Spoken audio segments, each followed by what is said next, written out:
I want to get your thoughts here on a something that you've actually something that you've actually called Donald Trump before on our show, which is Mm. like sort of a Nelson Mandela when talking about how they are wishing to put Donald Trump in jail. Donald Trump saying, "Put me in jail." Over the past week, we have the Truth Socials here from the B Block guys. Donald Trump saying, "Put me in jail." Like I'll be a modern day Nelson Mandela, and you'll watch it backfire. So now he's effectively taunting them and saying, "Do it, like do it, make me a martyr." Your thoughts on this election strategy?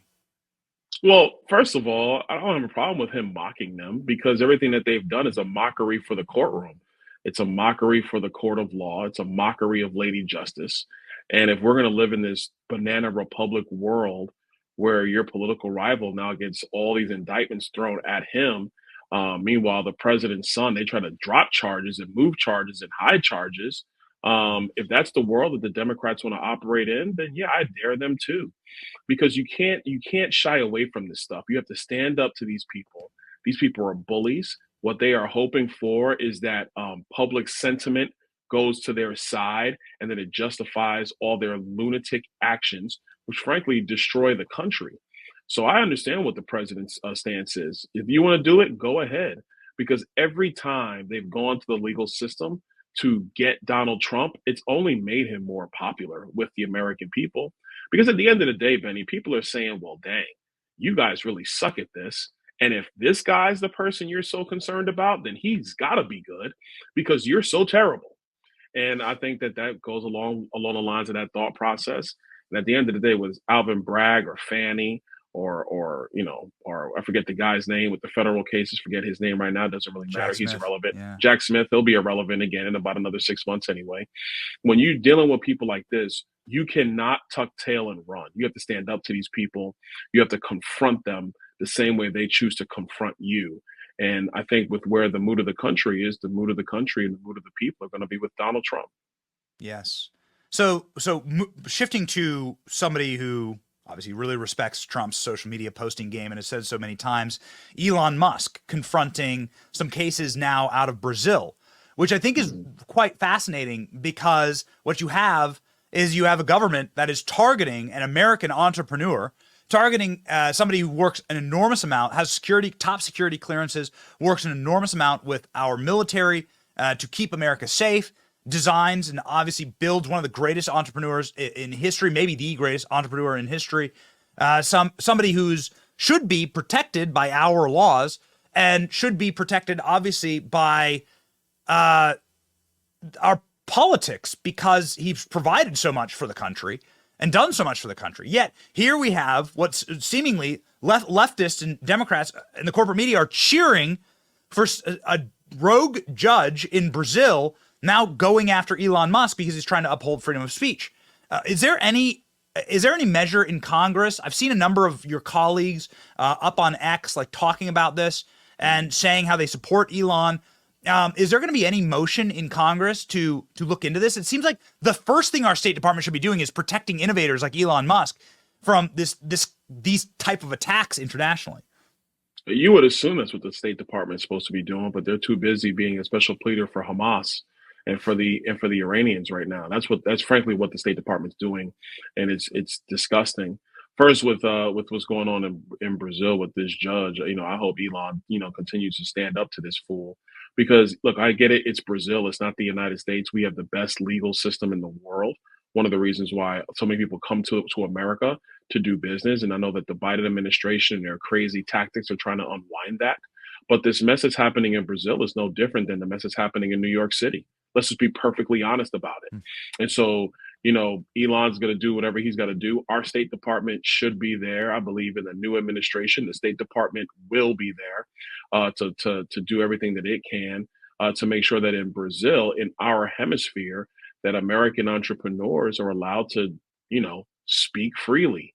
Yes. And it's not that he was trying to do something to undermine Brazil's government. It wasn't that. It's that he had people on the platform speaking freely. And if people Yes. aren't allowed to speak freely, then America does has something to say about that, especially when it's in our hemisphere. In our hemisphere, we need to be very serious about these things. The radical left and I mean the ultra radical left, the communists, the fascists that are occupying far too many countries in our hemisphere.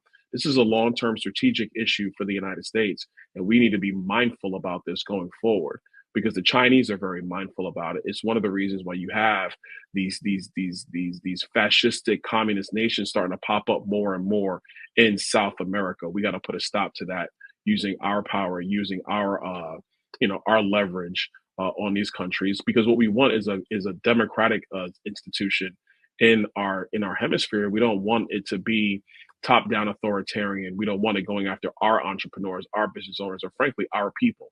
Because if this Yes. judge will do this to Elon Musk, what will he do to any other American who just happens to be on holiday in Brazil?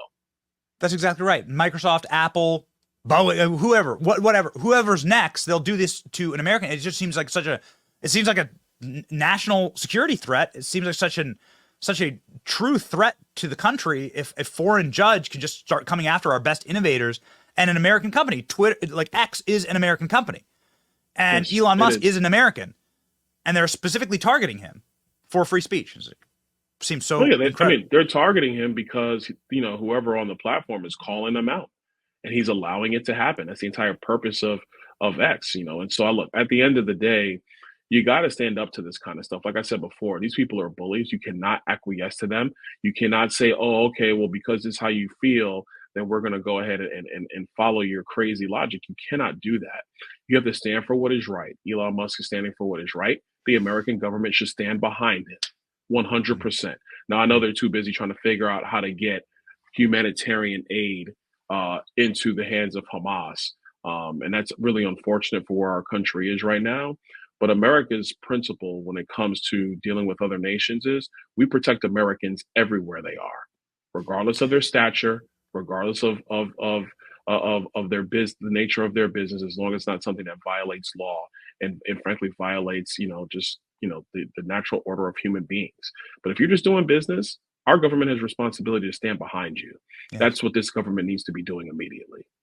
Sounds like that's a very America First platform, Congressman. In 6 months, we'll be saying, "Thank God this thing is over." This crazy experiment with Joe Biden, because it really is a disaster. Put your politics aside.